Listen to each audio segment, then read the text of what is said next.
Grand Rising. Thank you all for being here today. I hope that you slept well.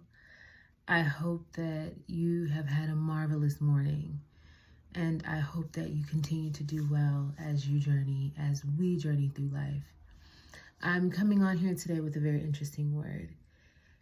In this Capricorn season where we are being pushed to formulate and materialize our thoughts, our gifts, and our ideas, I have been struggling with imposter syndrome. I've been deep in my head about, am I good enough? Is this truly my calling? Is this what God is really telling me to do? Because it's one thing to profess your love for Christ and your love for the Holy Trinity and your utter devotion to God in private.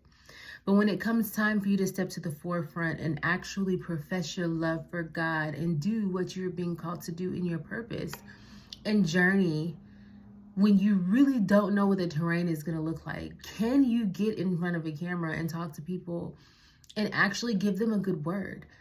And I've been second guessing myself, totally second guessing myself, nervous, watching the clock, coming up with excuses why I can't do it, feeling like this is not really what God is telling me to do. And I know that this is what God is telling me to do. And it's so funny to me because my father is a pastor. My great-grandfather is a pastor. I was raised in church. I've been a spiritual individual since birth because it is within my soul.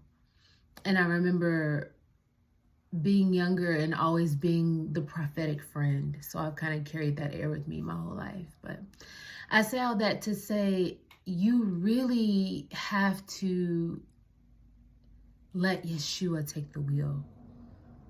When you know what you know, that you know, you have to let go and let God. You can't always be in control. You literally have to let the Holy Spirit drive. Because if you're always trying to drive and have control, then you won't get anything done. Because this is not me coming on this screen. I'm shy. I'm a hermit. I like my privacy.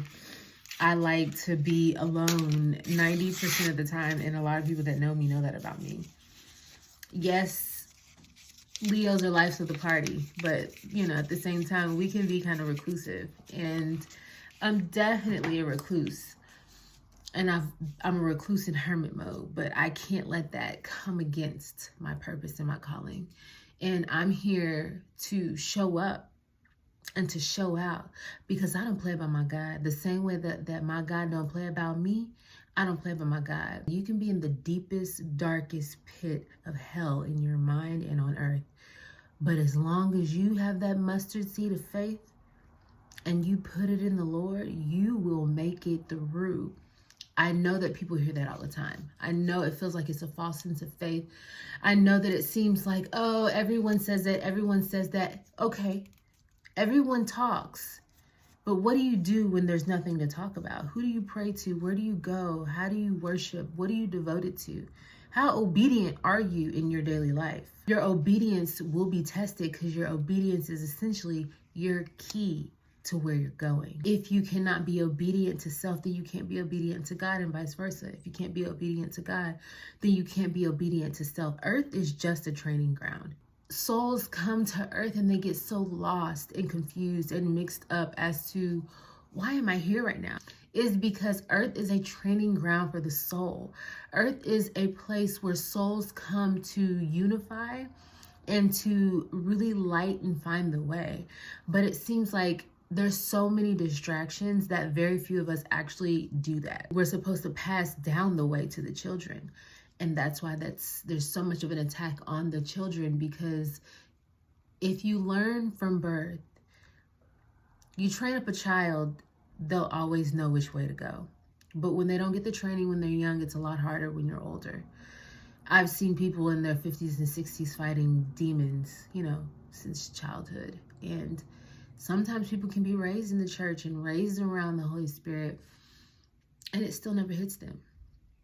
It comes down to the fact of the matter of, are you willing to do the work because the work is not easy. The work will strip you. The work will make you feel like you are nothing.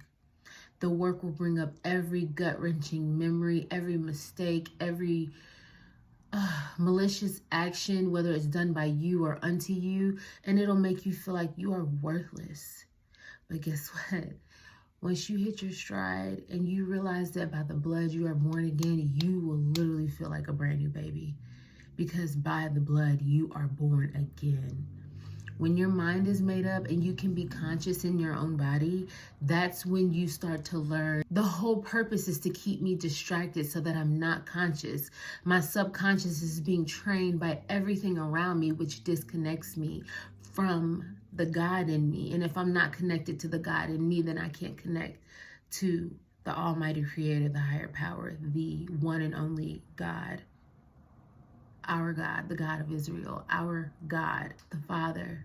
If you're looking for a way to fix your life because you feel like, my life is so messed up, I've made so many mistakes, I don't even know which way to go, you go in the direction that your soul is calling you to. And that is, number one, is surrender. You surrender to the call first. I surrendered because life had beat me up so much that I was like, okay, I can't do this anymore. So I surrendered. I surrendered first. And then after I surrendered, I shed my ways.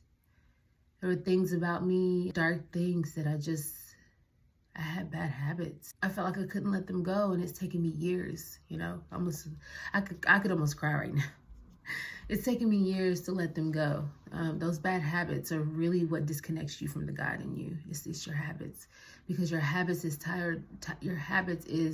tied to your day, like your habitual nature. And what is your nature? Is your nature to be in alignment with the God in you, or do you have a human habit? If you can't train your human, then you can't expect to get to heaven.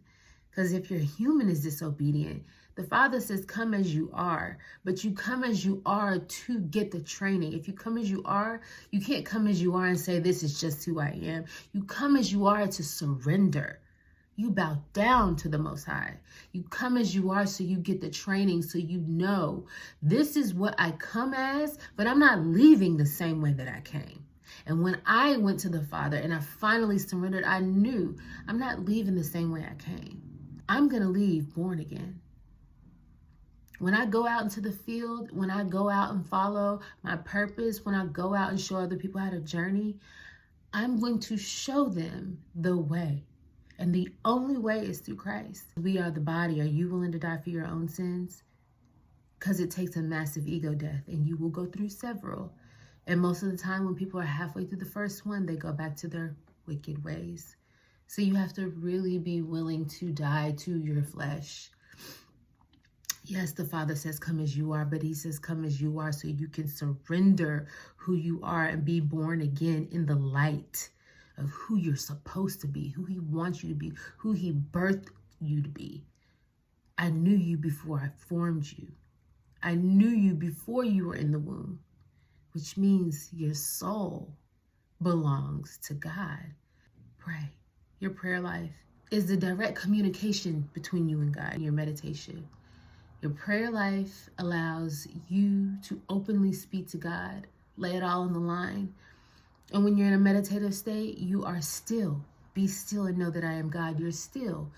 And you're cleaning your vessel by being still, because you're not inputting things in there. So you allow the channeling and the messages to come straight down to the vessel.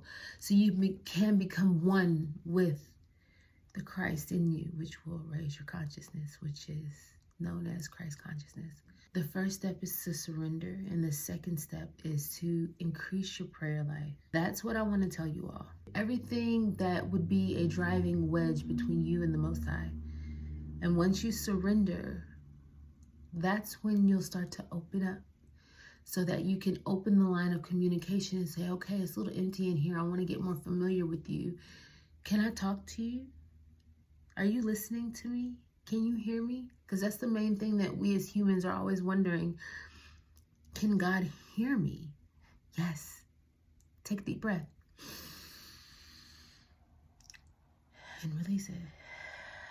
That's the God in you.